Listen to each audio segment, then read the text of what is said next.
bugun mana dadam, ayammi, mana shu nevara, nabira to'ylari, o'g'illardan birinchi Maqsudbek, Davronbeklarning to'ylarida mana butun nevaralari shu bugungi kunda mana shuni to'ylarini nishonlab turibmiz. Shu Davronbek, Maqsudbeklar katta yigit bo'lganda ham hammalar kelib, bularni uylanish to'ylarida ham xizmat qilib beringlar. Orqasidan Asilbekni to'yi, Quvonchbekni to'yiga tashrif buyursalar boshimiz ko'kka yetadi. Shu yigitlarni ham qo'lini halollab elga dasturxon solganimizda xush kelasizlar deb kutib olamiz. Sog' bo'linglar, salomat bo'linglar. Elimizda tinchlik bo'lsin, yurtimiz bolalarga to'lsin. Yurtimizda xursandchilik bo'lsin, baxtimizga ota-onamiz sog' bo'lsin. Aka-ukalarimiz Omonli akam, Shukurullohxon nima niyatiga bo'lsa shunga yetsin. Shukurullohxon ham Qo'chqardagi o'g'illar ko'rsa, o'g'illarning to'ylarida xizmat qilsa degan umid Xudodan so'ranamiz. Mana Rahmatullo ukam ham niyatiga yetsin.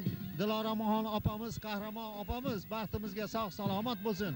Mana 10 bolani o'stirib, 10 bolani voyaga yetkazib, nabiralar ko'rib 8 dan oshiq nabira ko'rdi. Opamiz sog' salomat bo'lsin. Elimizda, yurtimizda tinchlik bo'lsin. Qadaminglarga hasonat. Mana Qo'qondan hokim akam kelib, biza akamiz bo'lib qolgan. Dadamdan keyin hammamizni boshqaradigan otaxonimizni eng yaqin ukasi hisoblanadi. Biz uchun eng qadrdon odam. Keyin hollar bilan, nabiralar bilan, o'g'illar bilan kelibdi. Akam shu yerda boshqaryapti. Bizi baxtimizga sog' salomat bo'lsin, el yurtda tinchlik bo'lsin. Hammamiz shu yaxshi o'tkazib, yana to'ylarga marhamat qila olinglar.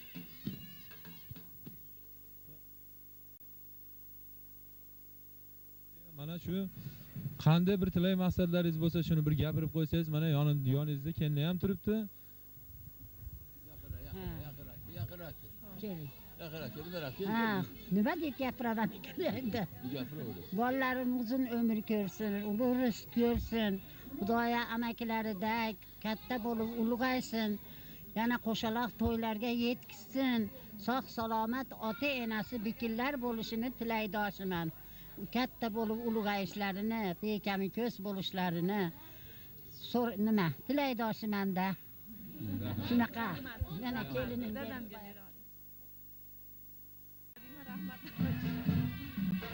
Jahonning shodligi yig'ilsa butun, do'stlar diydoridan bo'lolmas ustun. Shoir Abu Abdulloh Rudaki aytganlaridek, bugun bizning akamizni xonadoniga, ota-onamiz xonadoniga uzoq yaqindan qarindosh urug'lar, aka-ukalar, opa-singillar hammamiz yig'ildik. Bugun jiyanlarimiz Maqsudbek, Davronbeklarning xatna to'yisi. Bu biz uchun albatta hammamiz oilamiz uchun katta baxt.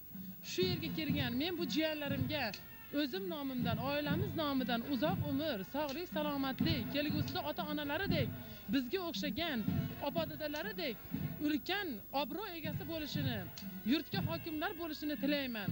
Har doim sog'lik, salomatlik bo'lsin, oilamiz hamisha jips bo'lsin. Hech qanday bizning oilamiz. Assalomu alaykum dadajon, ayajon. Mana menga ham so'z berishdi. Meni tilagim mana shu meni eng yaqin bo'lgan Umarullo aka, mana meni olsin Dinoraxon. Shu el yurtga dasturxon solib, o'ziga necha yildan beri kutgan yuragidagi orzularini niyatga chiqarayotgan ekan. Men birinchidan Umarullo akaga sog'liq, dadajonimga, ayajonimga 1000 yil umr tilayman. Mana shu bu bizning oilamizda to'yni boshlanishi. Mana shu to'ylardan endi bu orqasi uzilmasin. Mana shu yerda o'tirib Dinoraxon, shu ayamnam dadamni duosini olib, hammamizni o'rnimizda xizmat qilib, shu eshikni ochib o'tirgan Umarullo akamga men chin hammamiz nomidan, ovsinlarim, jiyanlarim nomimdan mana shu Dinoraxonga, Umarullo akaga 1000 marta ta'zim qilaman.